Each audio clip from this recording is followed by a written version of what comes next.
कथा करके लौट के आए तो अपनी पोथी वहीं छोड़ाए जहां पर कथा करने गए थे। पत्नी ने कहा आप तो आ गए, पोथी तो छोड़े आए, पोथी लेके आओ। व्यास जी बोले अरे राम मैं तो भूल ही गया। पोथी लेने दोबारा गए तो एक राजा ने कथा कराई थी। राजा के राजभवन में प्रवेश किया तो मुख्य द्वार पर राजा की बेटी मिल गई। बेटी ने व्यास जी से कहा महाराज जी आपने ऐसी कथा सुनाई, मेरे सारे क्वेश्चनों के आंसर्स मिल गए, मेरे सारी दुविधाएं मेरी नष्ट हो गई, आपने इतनी बढ़िया कथा सुनाई। व्यास जी बोले बेटी तुमने क्या सीखा कथा से, क्या सुना तुमने कथा में? तो बेटी बोली मैंने तो सुभद्रा को अपना गुरु बनाया।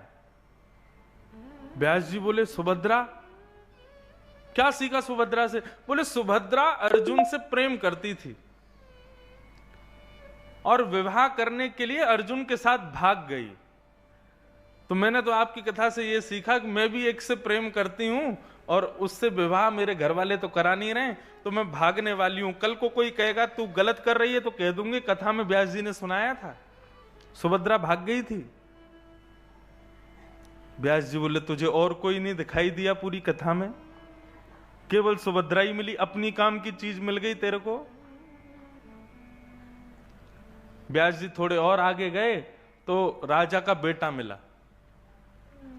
बेटा ने कहा अरे आइए आइए व्यास जी, मैं तो आपको धन्यवाद कहना चाहता था, मैं तो ढूंढ रहा था कि आप कहां हैं, मैं तो आपका पता पूछ रहा था कि मैं जाकर के आपको धन्यवाद दे के आऊं, आपने मेरे जीवन की सबसे बड़ी कमी को पूर्ण कर दिया। व्यास जी बोले बेटा तुमने क्या सुना, तुमने क्या पाया मेरी कथा से? बोले मैंने तो कंस को गुरु बनाया। कंस से तुमने क्या सीखा? बोले कंस से मैंने ये सीखा कि कंस राजा बनने योग्य था पूरी तरह से, लेकिन उसका दुष्ट पिता उग्रसेन उसको राज्य गद्दी नहीं दे रहा था। तो कंस ने बढ़िया किया, बलवान बनकर के बाहर से अपनी सेना लगा करके अपनी पिता को कारागृह में डाल के राज्य गद्दी पर बैठ गया। मैं भी यही करने वाला हूं।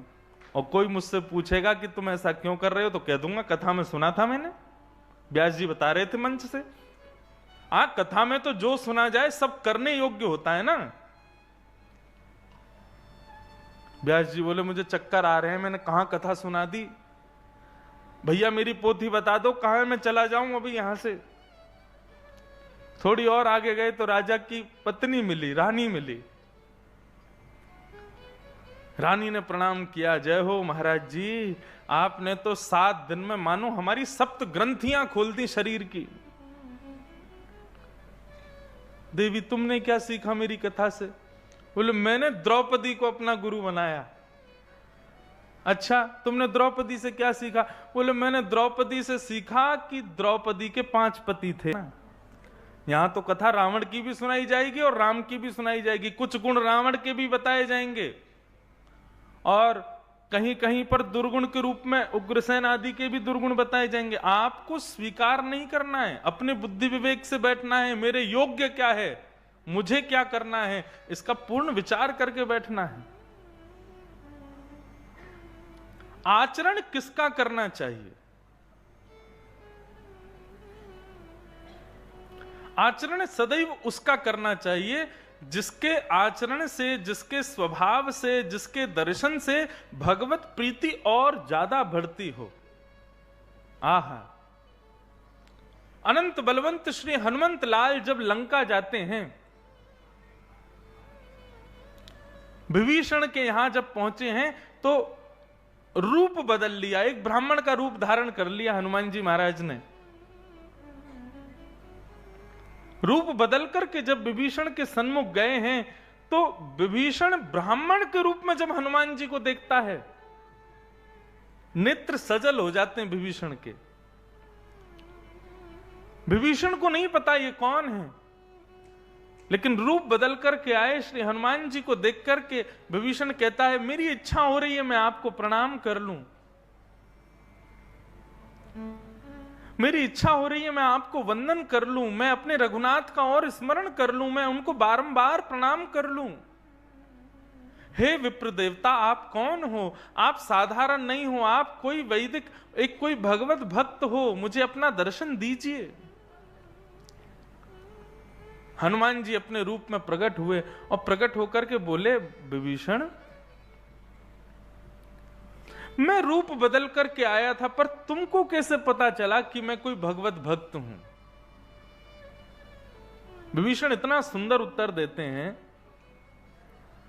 बोले जिसको देख करके, जिसके पास बैठ करके, जिसकी सुगंधी लेकर के, जिसके शब्दों को सुन करके राम जी में भक्ति और ज्यादा बढ़ जाती हो, समझ लेना कि वो करणीय योग्य है, वो आचरण के योग्य है, वो निश्चित ही कोई भगवत भक्त होगा। भगवत भक्त की पहचान केवल तिलक लगाने से, केवल गले में माला पहनने से, केवल भक्त रूप में नहीं होती है।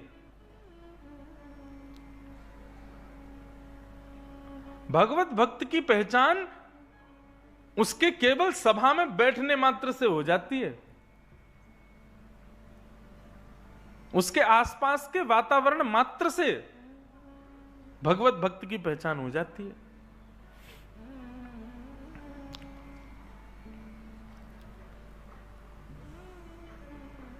कौन कौन से पापी कथा सुनने से मुक्त हो जाते हैं? जब ये प्रश्न किया नारद जी ने,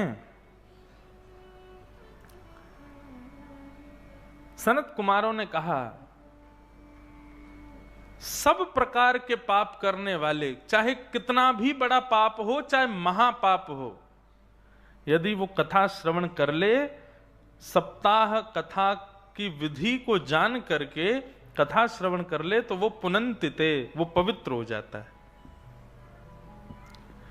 लेकिन बंधुओं, एक मेरी बात सुनिएगा, यदि कथा सुनने से व्यक्ति के पाप नष्ट हो जाते हैं, मेरा भी एक पति से मन भर गया है, तो एक दो मैंने अपने द्वारपाल को चुन लिया है, एक अपने सेनापति को चुन लिया है, एक अपने महामंत्री को चुन लिया, ऐसे करके 5 ब्याह मैं भी करने वाली हूं।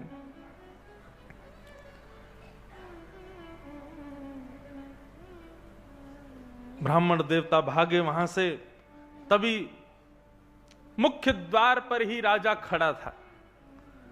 राजा ने कहा, अरे व्यास जी, कथा पूरी हो गई, आप तो घर चले गए थे, फिर कैसे वापस?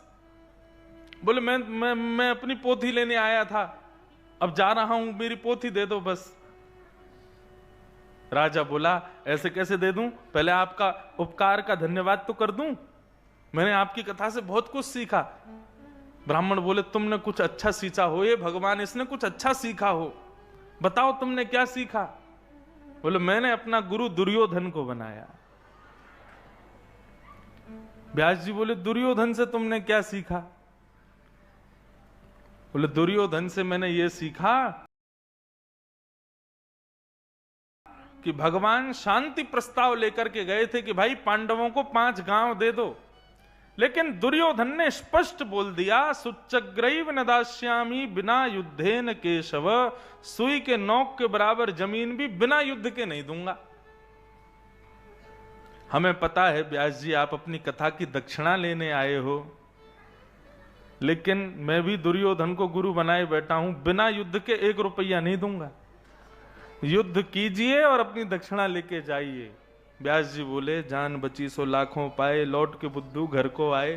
भागे वहां से, बोले मुझे नहीं चाहिए दक्षिणा, बस आप लोगों को कथा सुना दी, यही मेरे लिए बहुत बड़ी दक्षिणा है। अब पता नहीं यमराज मेरा क्या हाल करेंगे। ये बात आप सच मानिएगा, यदि व्यास ने कथा सुनाई और सुनने वाले लोगों ने उसका गलत अर्थ निकाल करके अपने जीवन में उपयोग किया, तो दंड उसको नहीं मिलेगा, दंड सुनाने वाले को मिलेगा।